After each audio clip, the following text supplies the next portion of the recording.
రెడ్డి గారు మాట్లాడింది చూశాను అధ్యక్ష. చాలా ఆవేదన భరితంగా బాధతో వారి సభలో మాట్లాడుతూ ఉంటే చూసి సరే వారి బాధ ఏంటో ఒకసారి నేను కూడా మాట్లాడదామని వచ్చాను అధ్యక్ష. అధ్యక్ష, కాంగ్రెస్ పార్టీలో 2004 కంటే ముందు వేరే పార్టీలో ఉన్నటువంటి సబితా ఇంద్రారెడ్డి గారిని కాంగ్రెస్ పార్టీలో చేర్చుకొని టిక్కెట్ ఇచ్చి వారిని 5 సంవత్సరాలు ఫుల్ ఫ్లెడ్జ్డ్గా మంత్రి చేసి 2009లో మళ్ళీ టికెట్ ఇచ్చి మళ్ళీ మంత్రి చేసి ఒక దశాబ్ద కాలం అధ్యక్ష అత్యంత ముఖ్యమైనటువంటి పోర్ట్ఫోలియోలు వారికి ఇచ్చి ఒక దశాబ్ద కాలం వారు మంత్రిగా కాంగ్రెస్ పార్టీ చేసింది అధ్యక్ష. 2009 వినండి, 2009 నుంచి 2014 వరకు మంత్రిగా ఉన్నటువంటి సబితా ఇంద్రారెడ్డి గారికి 2014లో కూడా కాంగ్రెస్ పార్టీ టికెట్ ఇచ్చింది అధ్యక్ష. సరే, దురదృష్టమో అదృష్టమో 2014లో కాంగ్రెస్ పార్టీ అధికారంలో రాలేదు, టీఆర్ఎస్ పార్టీ అధికారంలోకి వచ్చింది అధ్యక్ష. కాంగ్రెస్ పార్టీ బాగా ఆలోచన చేసి ఈ రాష్ట్రంలో తెలంగాణలో కాంగ్రెస్ పార్టీ లెజిస్లేచర్ పార్టీ నాయకుడిగా, ఒక సిఎల్పి లీడర్గా, ఒక ఎల్ఓపిగా, ఈ సభకి ప్రతిపక్ష నాయకుడిగా కాంగ్రెస్ పార్టీ పెద్ద హృదయంతో నన్ను ఆ రోజు ఎల్ఓపిగా నిర్ణయించింది అధ్యక్ష.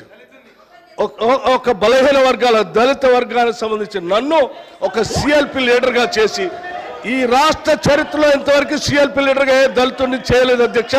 మొట్టమొదటిసారి నన్ను చేసి అక్కడ కూర్చోబెడితే ఒక దశాబ్ద కాలం మంత్రిగా పనిచేసి కాంగ్రెస్ పార్టీలో అన్ని పదవులు అనుభవించినటువంటి సబితా ఇంద్రారెడ్డి గారు నా వెనకుండి నన్ను ఎల్ఓపిగా నిలబెట్టాల్సింది పోయి కేవలం అధికారం కోసం నేను వారి ఇంటికి వెళ్ళి కూడా అడిగాను అధ్యక్ష. నాతో పాటు అనేక మంది నాయకులను తీసుకొని పోయి అమ్మ ఎల్లబాకండి, మీరు పోతే ఎల్ఓపి స్టేటస్ పోతుంది, కాంగ్రెస్ పార్టీ పరువు పోతుంది, 10 సంవత్సరాలు మీరు మంత్రిగా అనుభవించారు, మీరు ఇప్పుడు కూడా ఎమ్మెల్యేగా ఉన్నారు, కాంగ్రెస్ పార్టీ మీకు ఏం తక్కువ చేయలేదు, మీకు ఇంకా కావాలంటే ఇంకా చాలా చేస్తుంది, చివరికి మీ అబ్బాయికి పార్లమెంట్ సీటు కూడా కాంగ్రెస్ పార్టీ ఇచ్చింది, చేయబాకండి అని పదే బతిలాడితే వారు చేసింది ఏంది అధ్యక్ష?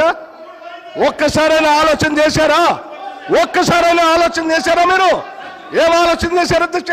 నీ అధికారం కోసం, మీ స్వార్థం కోసం కాంగ్రెస్ పార్టీ నిర్ణయం కాదని ఈ రాష్ట్ర చరిత్రలో ఎవరిని చేయలేకుండా నన్ను సిఎల్పి లీడర్గా చేస్తే అది లేకుండా చేయటం కోసం వదిలిపెట్టిపోయి టీఆర్ఎస్ పార్టీలో చేరినటువంటి వారు ఇవాళ బాధపడుతూ మాట్లాడుతున్న ఆవేదన చెందుతున్నా అంటే ఆవేదన చెందాల్సింది ఎవరు అధ్యక్ష? నేనా, కాంగ్రెస్ పార్టీయా, లేకపోతే ఈ రాష్ట్రంలో ఉన్నటువంటి ప్రజాస్వామ్యవాదుల? ఎవరు అధ్యక్ష బాధపడాల్సింది? వారా?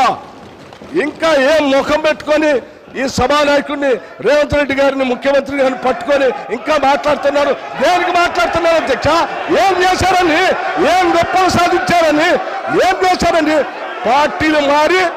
పార్టీలు మారి పరువు తీసి మొత్తం ప్రజాస్వామ్యాన్ని కూలి చేసింది కాకుండా ఇంకా మాట్లాడుతూ ఉన్నారు, ఆవేదన చెందుతున్నారు, బాధపడుతున్నారంటే బాధపడాల్సింది ఎవరు అధ్యక్ష? ఇది కాదు, బాధపడాల్సింది మీరు. ఏం మాట్లాడుతూ ఉన్నారు? ఇంకా ఏం కూర్చోండి, దయచేసి కూర్చోండి అధ్యక్ష. ఏం మాట్లాడుతున్నారు ఇంకా?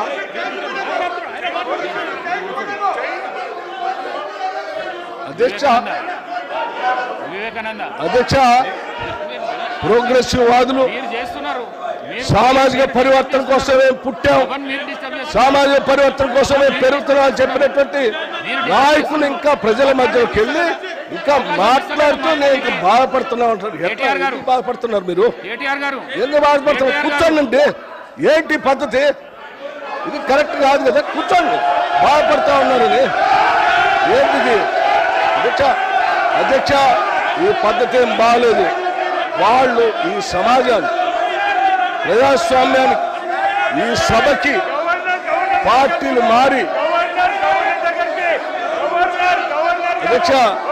అధ్యక్ష 10 సంవత్సరాలు అధ్యక్ష, 1 సంవత్సరం కాదు.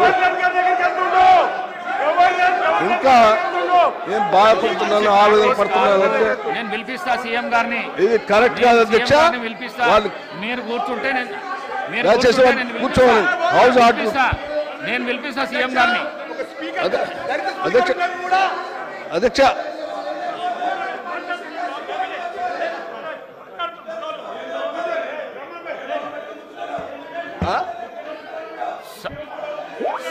సభను 10 నిమిషాల పాటు వాయిదా వేస్తున్నాను. ఎందుకు బాధపడుతున్నారు?